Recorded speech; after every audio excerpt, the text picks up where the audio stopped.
Anxiety can hold women back. Have I done something wrong? What have I missed? Don't let that stop you from getting started. Not everything is an emergency. You can feel a bit anxious because it shows up around what we care about. You'll procrastinate, you'll put things off, or you'll just completely avoid it altogether. We are amazing. The things women accomplish each and every day are extraordinary. Self-compassion is the antidote. Thank you, anxiety, but I'm going to move forward. So the other thing I want women to know is this. Science actually shows that can reduce our distress by up to half. Really?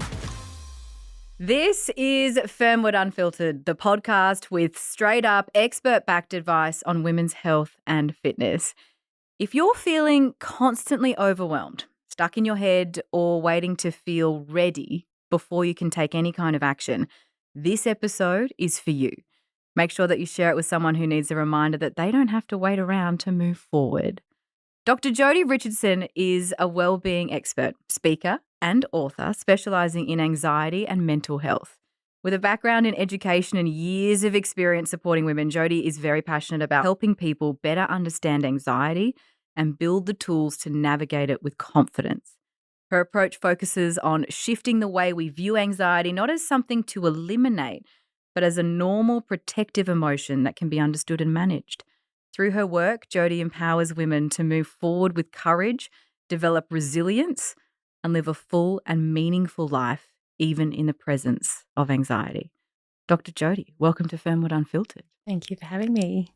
Before we get into our main discussion, what do you hope our listeners take away from this conversation when it comes to anxiety? Anxiety can hold women back. And I hate to see that. So what I want for every listener to be able to do is to be able to say, after listening to us today, I know that this is anxiety when it shows up. I know what to do about it. And I know I don't have to wait for it to go before I can actually move forward and do all the things that anxiety is saying, stop, don't do it, it's dangerous, so that they can do the things that they want to do, because we've all got so many goals and dreams. How would you define anxiety? It's the brain and the body's response in anticipation of a threat. And I'll expand. So essentially, can I give you an example? I'll give you an example. When I was a kid, I used to ride my bike to the milk bar with 50 cents in my pocket, which will give you an idea as to how old I am. And I got swooped by a magpie one day and I experienced fear. Like, I was terrified. I wasn't expecting it. But the next time I went to ride my bike a week later, I experienced anxiety because I was worried about what might happen. Would that bird come back? Would I be swooped again? And so it's about what could happen. And that's why we ask a lot of what if questions. What if this goes wrong? What if that happens? What if I'm not good enough? What if I don't succeed? And so it's about the uncertainty of the future, and not knowing what's going to happen can really essentially trigger in us an alarm that says this could be dangerous. Why do you think that women can sometimes be affected maybe more intensely by anxiety, by those perceived threats or those what-if questions? Well, we are definitely more affected. We are more likely to experience anxiety, and there are a range of reasons. One of them is related to our hormones. Some women are more sensitive, not all, to those, fluctuations that we all have, whether that's puberty or prenatal, pregnancy, postnatal, perimenopause.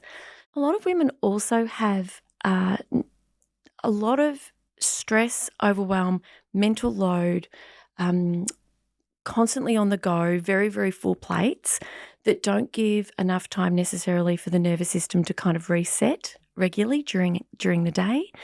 And when you are raised in a family where anxiety might have also been part of the family history, whether you're a man or a woman, that can certainly predispose people to more anxiety as well. There are other factors, but they're just some of them. You talk about that feeling of anxiety, and sometimes that can be based on our experiences, or it is that feeling of anticipation that a threat could be there. Is the threat always real? No. It's such a good question, because it can very occasionally be real.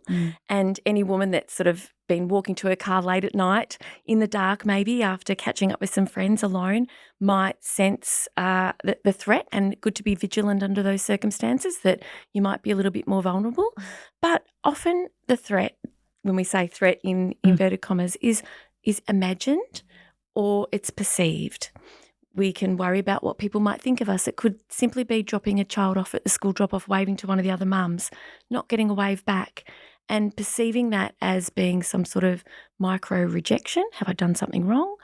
What have I missed? Connection is really important. So any threat to that can cause anxiety. So yeah, whether it's real or perceived or imagined, it stimulates the same response. So we can lie in bed at night thinking about something that's worrying us, and we can have all of those bodily changes that come with anxiety, just as if we stepped in front of a car and almost got hit. Let's talk about that response, because what does anxiety feel like? I am assuming, but I would believe, and I'd wager a guess, that a lot of our listeners would have experienced it in some way, but whether or not they necessarily know that it was anxiety that they were feeling. So it's really good to normalise at first that it's a human emotion that we all experience. And so whether you're in the public arena, or you're fronting up in front of people at the workplace, or you're joining a committee at school, you're doing something new, you can feel a bit anxious because it shows up around what we care about. So I really want to normalise it. But then there are people, and I live with it, I have an anxiety disorder, and some people have a problem with anxiety where it gets in the way of daily functioning. But the things to look out for, and it's in the way the body feels. So as I said, I live with anxiety. I'm medicated for it. I like to say I thrive with it. But you might have noticed my breathing isn't as calm and it's settling down, but our breathing can be affected because we can start to breathe short and shallow when we feel a bit anxious. Our heart can start to race. Our body says, oh, you're about to do something that's going to be protective, like fight for your safety or flee, because the brain's detecting a threat. And so we get hot, and so the cooling turns on, so we start to sweat. We can feel sick, and that's because blood from our tummy, our gut, our digestive system, goes to our arms and legs so we can defend ourselves and we can run fast. So we can feel really nauseous quite quickly. We can get pins and needles. We can feel lightheaded. Some people see spots and feel a bit dizzy, and there's lots of physical symptoms. And so it's a very full body experience, and it goes with lots of worry, and avoidance comes into the picture as well, because yes, that's a big problem. Oh, we'll be getting to the avoidance of it all. Don't you worry. I'm very interested about that. If you don't mind sharing, and only share what you're comfortable with here, but in terms of you discussing there or mentioning that you would like to say that you thrive with anxiety, when were you not? Oh my goodness. I'm happy to talk about. Nothing's off the table with me because I'm so passionate about people understanding it. So when I was in my mid-20s, I recognised then, when I ended up struggling with depression, I went to the GP and was diagnosed, that I learned through that journey into, seeing a psychologist that, this is kind of part of the picture of having undiagnosed anxiety since I was a little girl. And so I worried so much, constantly seeking reassurance.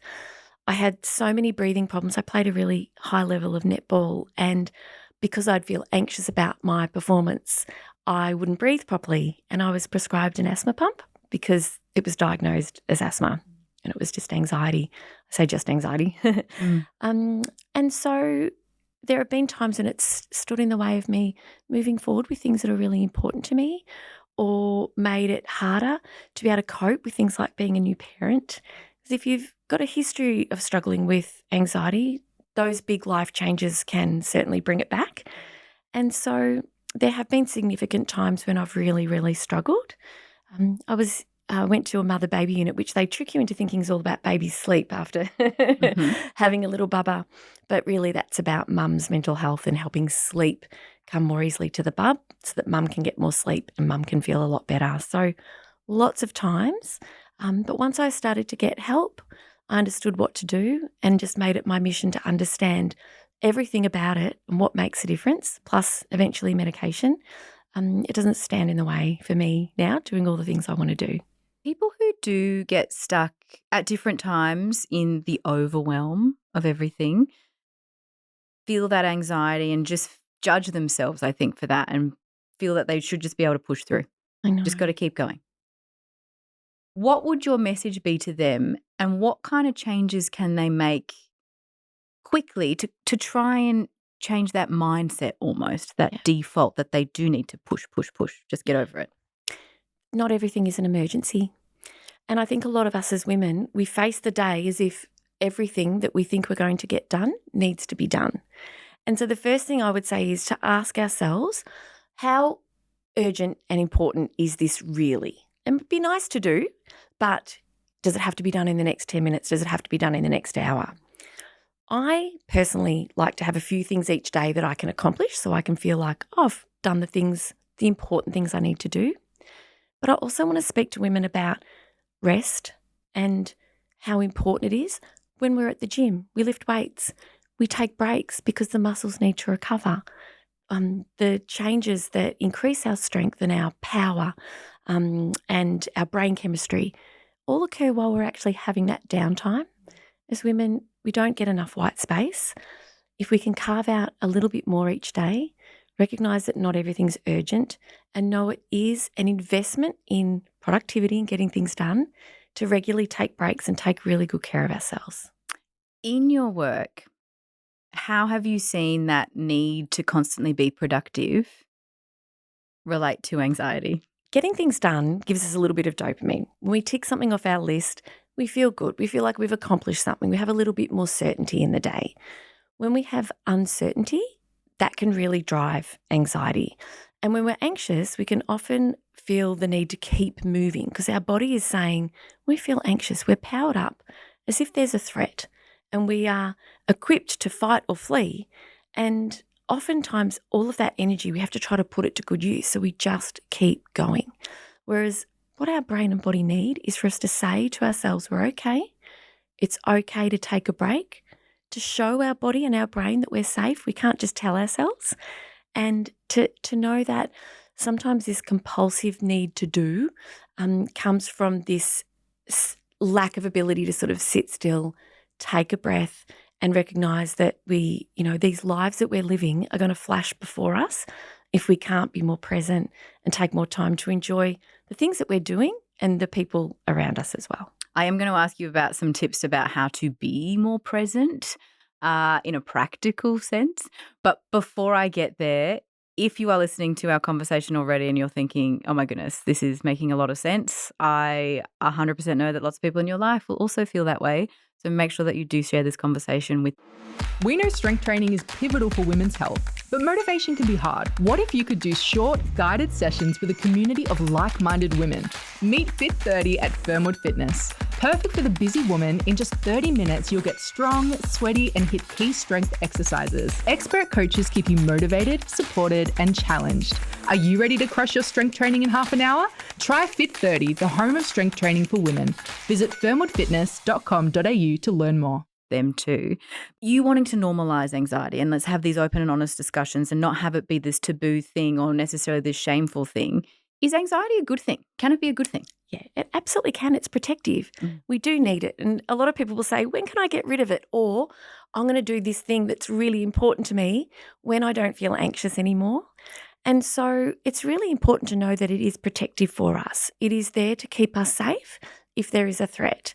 And anyone who has had a near miss in traffic or just felt a little uneasy in the company of someone and decided to go walk to their car with a friend, or felt that something about the circumstances they're in just feels a little bit off and has taken steps to maintain personal safety, has used anxiety and that gut instinct, that message that we get that we need to stay safe, they've put that to good use. But it's so often, especially in these busy lives that we lead, anxiety is often ever present for people, and it can get in the way of living a really full life, but it doesn't have to. So yes, it can be protective. It can be a good thing.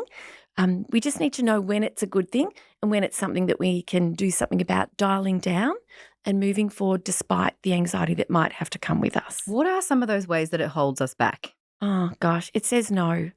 It says don't do it because it thinks that what you're about to do, for example, somebody thinking about joining Fernwood, they feel really excited about making a change for their health, for their fitness, for their longevity and for meeting new people, but haven't been to the gym before. The anxiety about, will I know what to do? Will I feel supported? Will I get to talk to anybody? Will I fit in? All of those questions can feel to the brain and the body like genuine threats. And then the brain can say, well, just don't do it, or just put it off. Just postpone it until you feel a little bit better, until this doesn't feel like a threat. And then, of course, the decision is made not to do it, which, detracts from quality of life in so many ways. So that's just one example, but it will detect the threat as something that could potentially be so life-threatening that it will regularly say, it's best you don't do it. How do our hormones affect that? Like, how do our hormones as women, how does that then also, we've already got regular anxiety that works, but then at different times or whatever we're going through, how can our bodies actually impact that too? Yeah, definitely. And so the things that can impact it can be other things which we'll get to, sleep and movement and food and the like. But in terms of those internal factors, some women are really susceptible and very sensitive to hormonal changes. So, for example, the estrogen that drops in the week leading up to the menstrual cycle, or the fluctuation, the roller coaster of hormones during perimenopause. And the thing about estrogen is it is a mood stabilizer for us. Progesterone, which is the other hormone that we need to think about, is a bit like a chill pill for us. It's kind of really calming. It's like our anti-anxiety hormone. Has lots of other roles as well. So when they are fluctuating and changing, not for all women, but listeners will know if they're, the ones that are responding sensitively to these changes, they can have a significant effect on anxiety. What other kind of factors affect anxiety? It's not just internal ones, external things. Yes, sleep is a huge one. Huge, yep, okay. Oh my gosh, Georgia. Honestly, when we all know, don't we, when we are not well slept, we don't feel good. Yep. And in fact, there's a little part of our brain that is very sensitive to kind of potential threats around us. And when we're not well slept, we can be more hypervigilant about threats. And so you're more anxious if you haven't had quality restorative sleep. And that means not only having enough, but having consistent sleep. Because if we don't get our good sleep, that's a huge foundation. And one of the things that obviously can affect our sleep and also affect our anxiety is alcohol. So when we drink, that can make us feel, that relaxed feeling, because it sort of depresses our nervous system and can be very calming. But as the alcohol wears off, the rebound of the stress hormones often rebounds higher than where they were before we had that drink. Oh, wow. So we can end up more anxious. And then it interferes with our sleep as well, making our sleep restless. And then that can obviously affect our anxiety. So a couple of years ago, I decided to stop drinking. And purely because it affected my sleep so significantly, it was affecting my mental health. So that's been a decision that I've made that's been really helpful. Other things like our relationships and change, what's happening around us, how well we're nourishing our microbiome in our gut. There are lots of, external things and like dials that we can turn that can make a difference for our mental health and anxiety as a whole. As in we can turn them to be like a little bit lower, like just mute maybe a little bit. Would be great. Yeah, I was like, how do we mute things? Do we mute it? How do we mute that? Yeah, so on any of those things, definitely, and the thing is behaviour change is really hard. Yes. It is hard to make change. So for the listener, I'd say from this conversation, choose one thing. Choose one thing that you feel might give you the biggest bang for your buck, and that could be sleep, could be movement. And so it's about sort of doing the things you can within your control to optimise the factors that influence your anxiety. And so for the long-term lifestyle factors, things that we've just discussed, in the moment, one of the fastest known ways to settle anxiety in the moment is through the breath.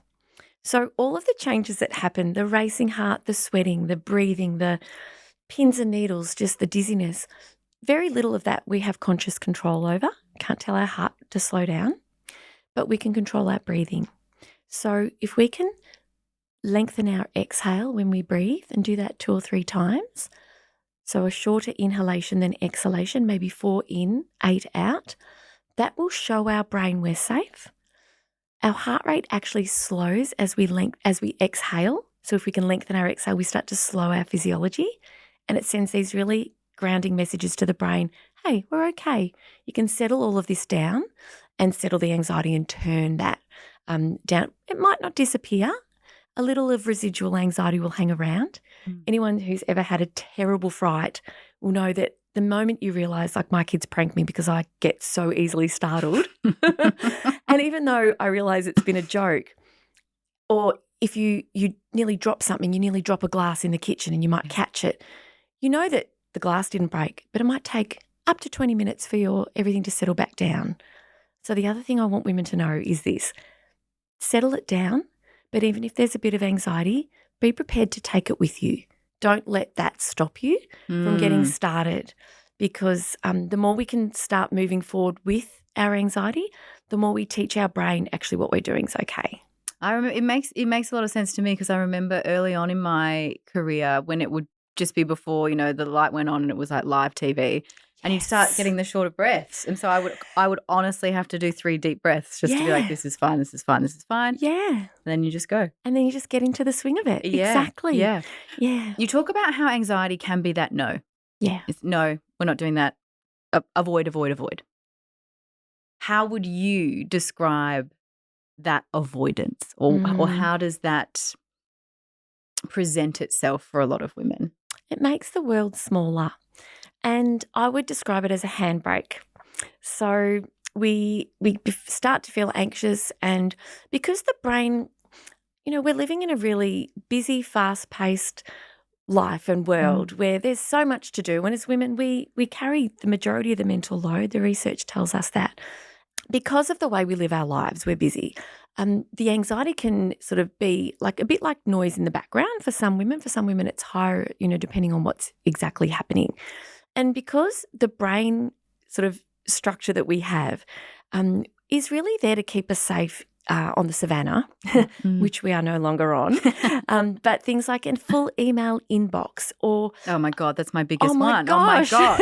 Yes. Attacked. Yeah. Yes, you open your inbox and all of a sudden, and every notification seems urgent and important. And with everything that we've got to do, the brain is treating those like they are life-threatening challenges and problems. And so it will, because of that, to conserve us, to keep us alive, it will say, don't do it. And so that's where the avoidance comes in. Or if the anxiety feels really uncomfortable, because it can feel so overwhelmingly uncomfortable, and you haven't built a tolerance to sit with that feeling and recognize it for what it is and know that you are actually okay, then the feeling will come up, or the brain will say, don't do it, it's dangerous, and you'll procrastinate, you'll put things off, or you'll just completely avoid it altogether. And that's the brain's way of trying to keep us safe. But in doing that, it stops us from saying yes to opportunities, from maybe trying something new, experience something different, or going for a promotion, or saying yes to a challenge that might stretch you and take you out of your comfort zone. Changing jobs, there's so many examples, but that's how avoidance plays out. And when you avoid something, the brain says, oh, thank goodness we avoided that. That was a good decision. And it reinforces to the brain, that was a good decision. It must have been dangerous because you didn't do it. So the next time you go to try to do that, the brain will work a little bit harder to say don't. So it's this spiral that sort of takes you down and further from the things that you really want to be doing. How can we identify with avoidance whether something is anxiety or it's something we genuinely don't want to do?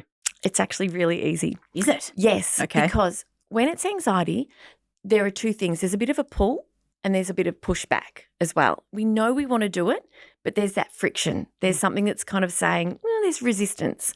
When it's something we really don't want to do, we can feel quite indifferent. And so we don't have any strong emotions about it, whether it's the vacuuming or cooking dinner for me lately. I don't feel anxious about cooking dinner. I just don't want to do it. That's why my kids are cooking these days. But it's, when it's anxiety, there's that pull. I want to do this. This is something that's important.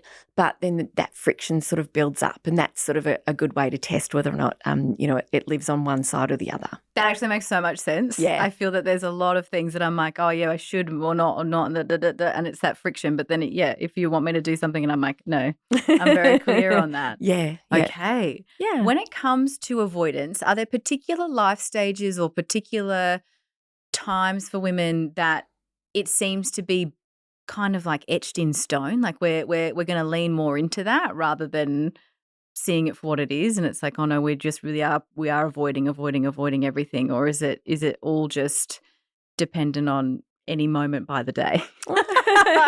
All of the above. I think it depends on the person, and it can depend too on whether or not you're experiencing everyday anxiety, which is an emotion like sadness and happiness. And it's really normal to feel anxious about the things we care about, like doing a good job when the lights, camera, action, like doing a good job here on the podcast and showing up in our lives in the way that we want to. If you've got normal anxiety, it will come and go with a stressor or with an opportunity or a challenge, and then it will settle down. If you've got anxiety that is a problem, a disorder perhaps, it's frequent, extreme, and it's getting in the way of daily functioning. So people who are more down that end of the spectrum where it's tipping into being, a diagnosed anxiety condition, those people will really be noticing that they're avoiding. For me personally, what I found after having my beautiful babies, that I was so anxious and we are, our brain changes when we're pregnant to sort of make sure we are really focused on our children, but I would avoid doing anything that put me out of my routine. And other women, children or not, might relate to if you're feeling really anxious, anything that takes you outside of your normal predictable kind of day could be something that could bring that avoidance in and sort of turn the dial up on that. So not necessarily stages, but depends on how severe your anxiety is, what it is that you're going through, and your tolerance of discomfort as well. Because I say, like, I think about my anxiety and I'm like, oh, here we are again. And I know my brain is trying to keep me safe, but I can also recognise all the bodily changes and go, well, I know what this is. I know I'm safe. Thank you, anxiety, but I'm going to move forward. And I can tolerate the discomfort because I understand it. So that can really make a big difference to not avoiding what life can offer us as well. That ties nicely into this next question, because I want to talk more about how we can make ourselves a little bit more resilient, maybe a little bit more tolerant when it comes to anxiety. Some kind of quick wins that we can enforce or employ kind of help us in the moment where we start to recognize those physical signs. Yeah. My favourite is an F word, which I joke about when I'm speaking, but really it's about focusing on what you can control. Okay. So that's the F word I want people to think about. Sometimes the other one might come to mind. But yeah, focus on what you can control, because anxiety will say everything's out of control and we don't know what's going to happen. So it's like, okay, in this moment, what can I do? And that can very quickly kind of split the deck. It's kind of, I don't have to think about this, and this is where I can put my attention. Something else that is so powerful, and all of these that I am sharing today, I use and teach my eye-rolling teenagers, accept and acknowledge what's happening. Now, that sounds like just put up with it, which is not that at all. It's about an acceptance of, oh, I'm feeling a bit anxious at the moment, and that's okay. When we fight with anxiety and we really struggle with it and we just try to wish it away or push it away or distract ourselves or medicate ourselves, I'm talking self-medicate, I'm talking drinking, drugs, those sorts of things, or busy our way through it, we're fighting with it. When we can say, this is anxiety. Hello, anxiety. I recognise what you are. I'm noticing you. I'm naming you.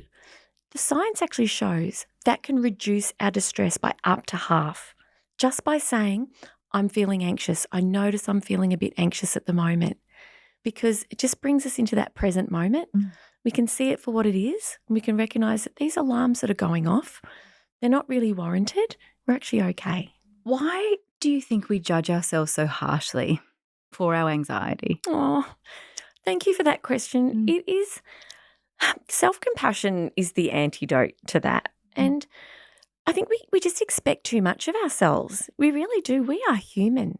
We are amazing. The things women accomplish each and every day are extraordinary, and we don't give ourselves enough credit for just the day-to-day kind of things that we get through from morning till night. And so if you're being hard on yourself with your anxiety, I want you to know this. I want you to know that it's your brain and body's response to whatever might be happening around you, or it could be just through these this genetic inheritance.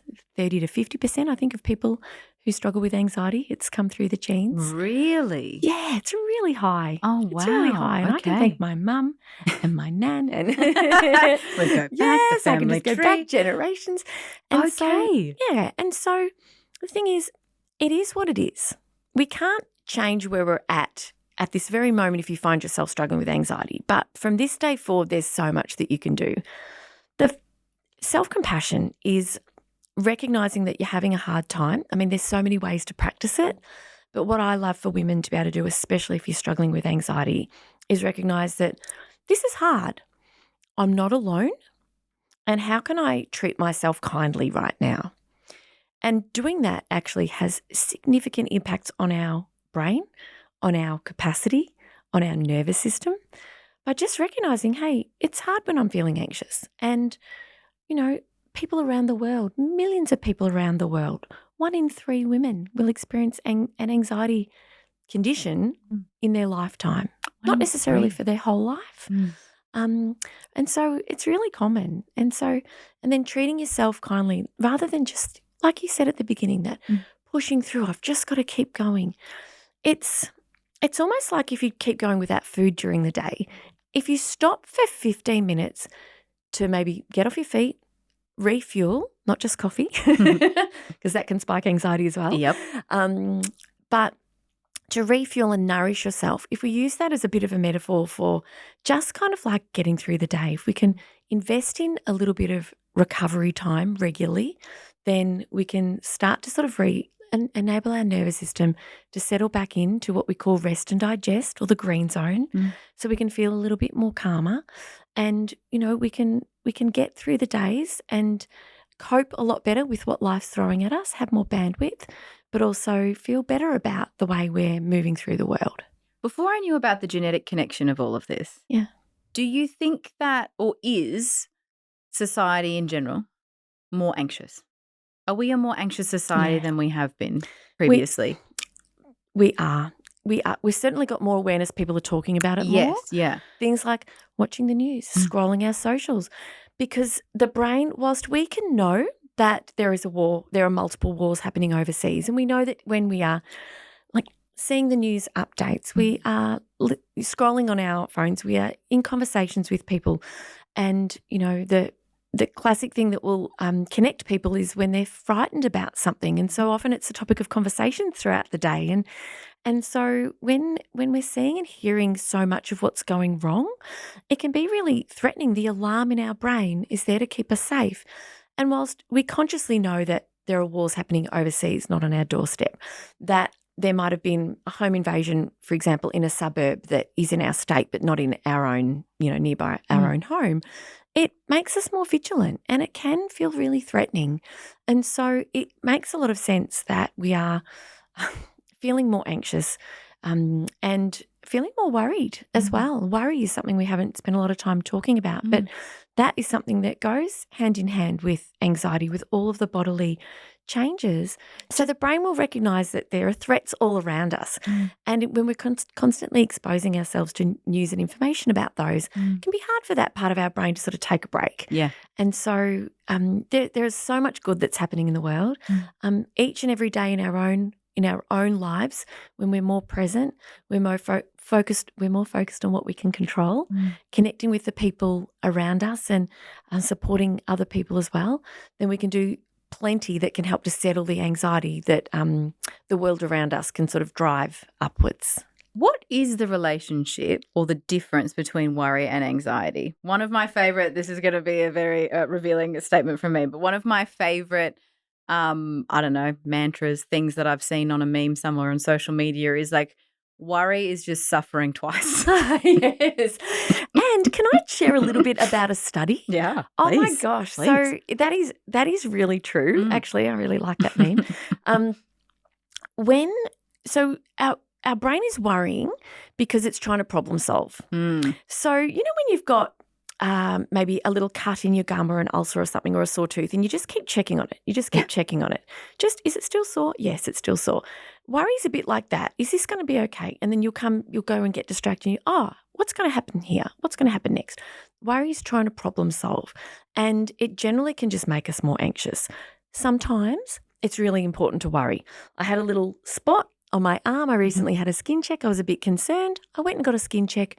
It was good. There was no reason to worry, but only the skin specialist could tell me that. Yes. So sometimes it's helpful. Most of the time when we're worried about things, they don't come true. And there was a research study that was incredible. And forgive me that the numbers will be close, but not quite exact. It was something like 90% of what we worry about doesn't eventuate. Ooh. Around 5% of what we worry about works out so much better than what we could have ever hoped. And of the rest, so that makes for about 95% of what we worry about either not eventuating or working out much better than we hoped. There's a small percentage of things that we do worry about that do become a problem. We deal with them as they come. But worry means we're trying to deal with it now. We're trying to make uncertainty in the future certain now. That's what our brain is trying to do, and it's futile. And so becoming more present and bringing our attention back into the now is one of the antidotes to that. It's easier said than done, though. That is another F word, futile. Yes, right? It is. Yes, it because is. It's all going back to controlling what you can control. It is. And it takes practice. And so our attention will go to the things that the brain think is threatening for us. So when we have an awareness and we can notice and observe that we're worrying about something, that's when we can let go of it and come back to now. So the thing about worry is it's mostly unhelpful. And one of the things that our listeners can do, and I actually do this too, is if I notice I'm worried about something, my son, here's an example, he's about to go for his license next month, right? I'm worried about what that means for him. And what I can do is when I notice that that's happening, I can say to myself, I notice I'm worrying about what could happen. And then I ask myself a question, is that helpful right now? And the answer is no. That worry will never be helpful. What's helpful right now is making sure he's got all the skills he needs to be a really good, safe driver. And so for whatever worry that comes up, if we can observe it from a bird's eye view, sometimes we just get so lost in it, it's like we're washed away with it. We can't kind of get out of the river. But if we can notice what we're worrying about and say, I notice I'm worried about this. Is it helpful? We can generally say, no, it's not. And then bring your attention back to what is helpful. But you'll have to keep doing that because our mind will go back to that worry. This is the thing. Practice. You've got to practice. You've got to practice. But over time, now I'm so trained in this myself because worry was just so disastrous for me for such a long time.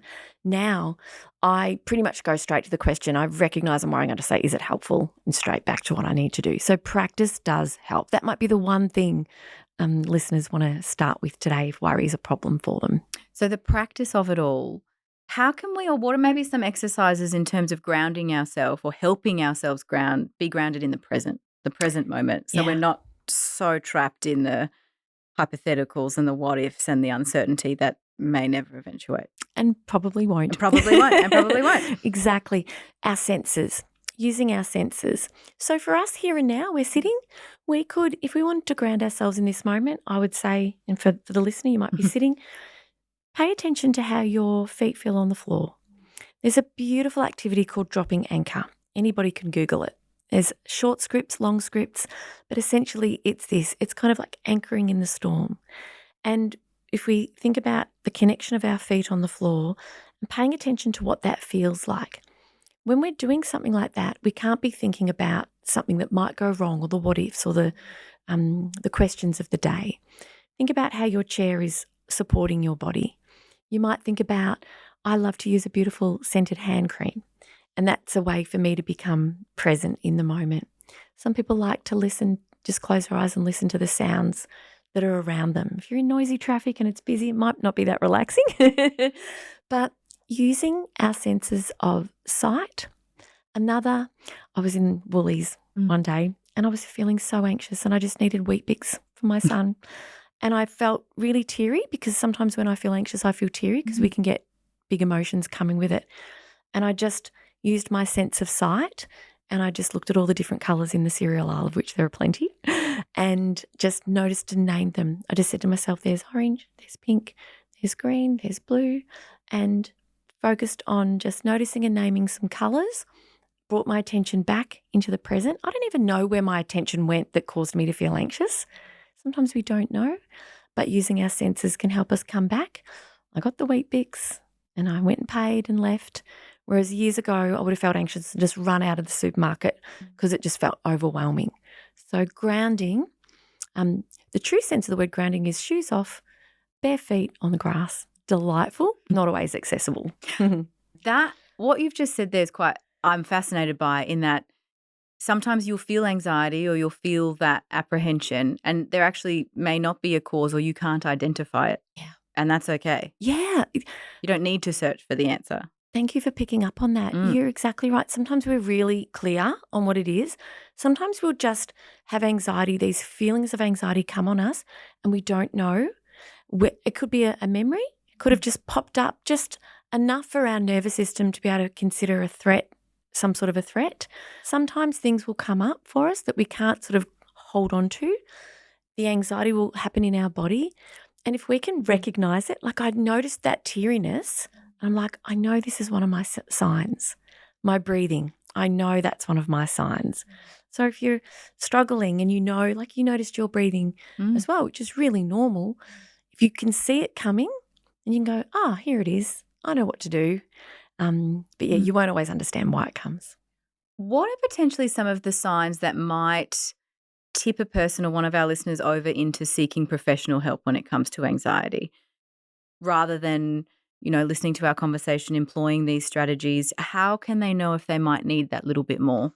Yeah, definitely ask yourself if it's getting in the way of daily functioning. That's the first thing. Is my anxiety stopping me from doing the things I love, the things I want to do, the things that I need to do?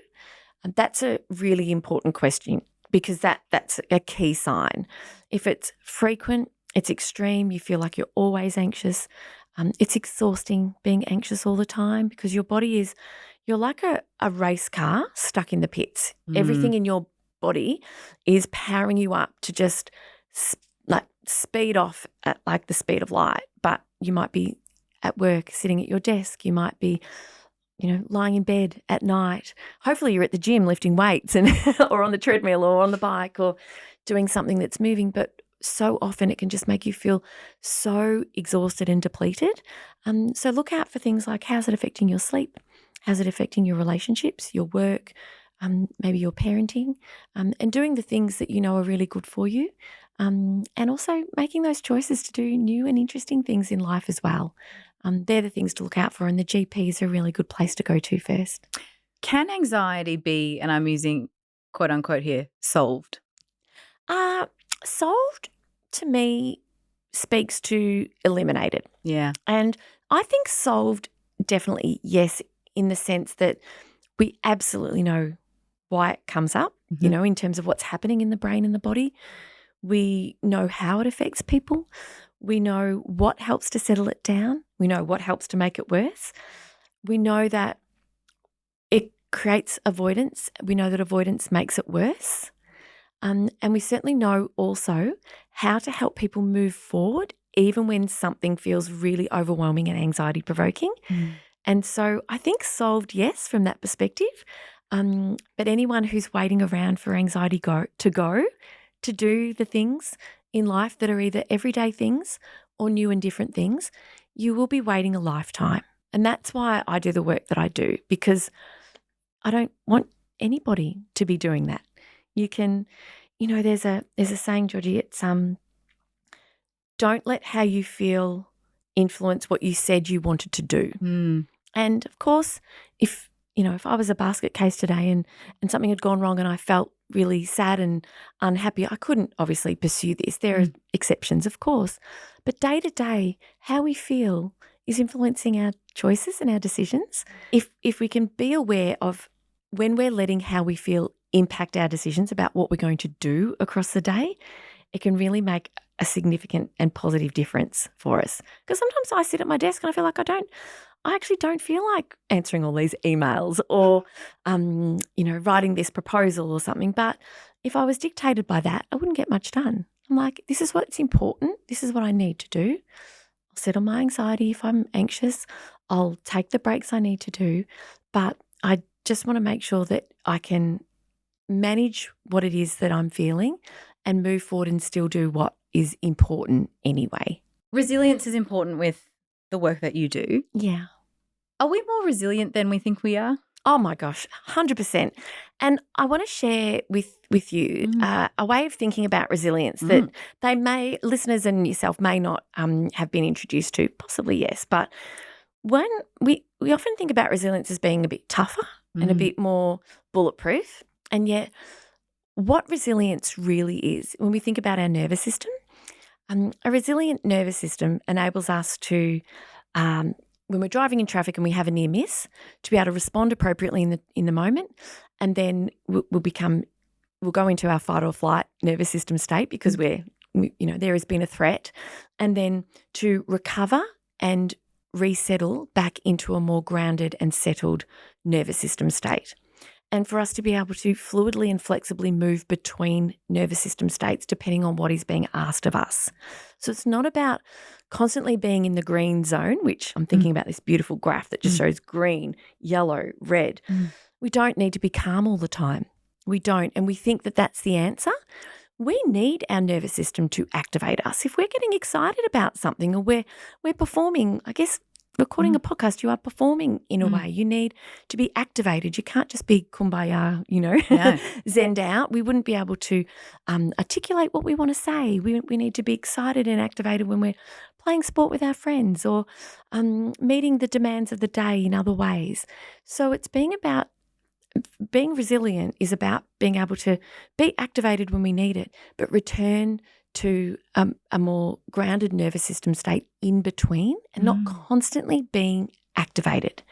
And I think being resilient is also about knowing the tools and the skills that help when you are struggling, and also knowing it is okay to struggle. It is human. It is normal.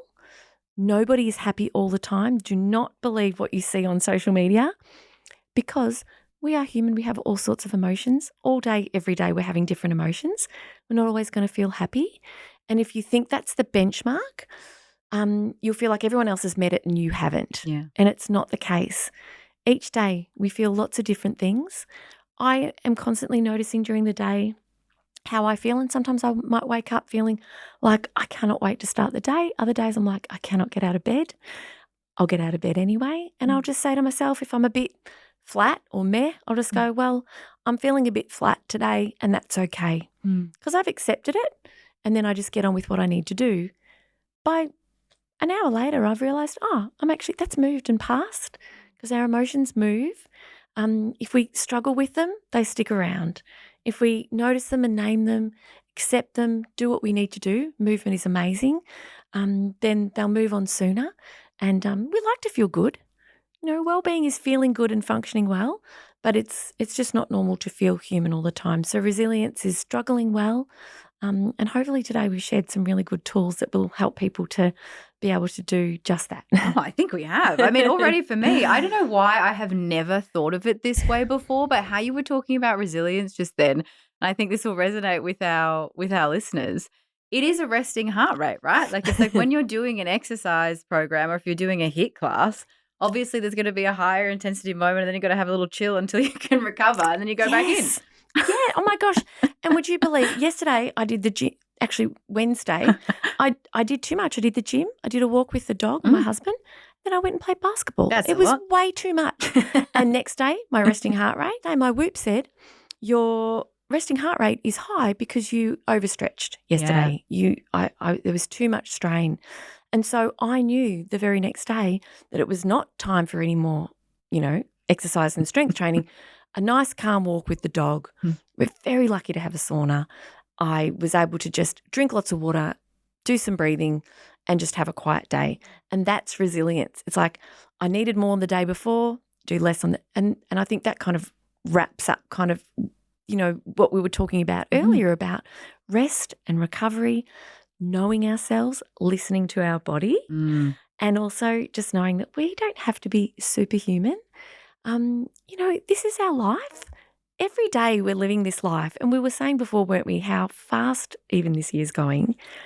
And so let's just think about what is life about for us and how can we get the most out of every day without trying to get the most out of us every day, because we'll just deplete ourselves, we'll burn out, we'll be too anxious, and we won't be able to sort of like squeeze the juice out of life the way that we all want to and we all should be able to.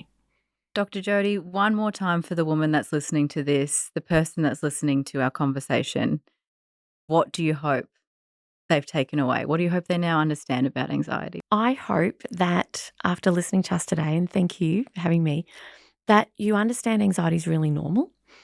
Everybody experiences it. It does not have to be something that derails your life. You might need some extra help. It certainly is something that we can turn the dial down on. Whether that's lifestyle or day-to-day kind of tools and ideas, that there is help available, it is treatable, and that once you get a handle on your anxiety and you know how to thrive with it, then life just opens up in the most beautiful and wonderful ways. Dr. Jodi, thank you for helping us thrive on Fernwood Unfiltered. It's my pleasure. Thanks. And until next episode, guys, make sure that you are, as always, seeking expert advice, going at your own pace. Share this episode with someone that you know who may be really struggling right now or just needs that little bit of sunshine at the end of a dark time so that they know that they aren't alone. We'll see you next time on Fernwood Unfiltered. Thanks for listening to another episode of Fernwood Unfiltered. Just a quick note that the information shared in our episodes is for general educational and informational purposes only. It is not a substitute for professional medical advice, diagnosis, or treatment. So always seek the guidance of a qualified health professional regarding any medical condition or concerns you may have. Catch you in the next episode. The best gift you can give someone? A story worth telling. From wellness escapes to weekend getaways, Red Balloon is home to thousands of experiences designed to help the people you love make more of life. Because the best stories happen when we try something new, reconnect with the people we love, or simply say yes. At Red Balloon, we believe life's most memorable moments are the ones we experience. Explore experiences today.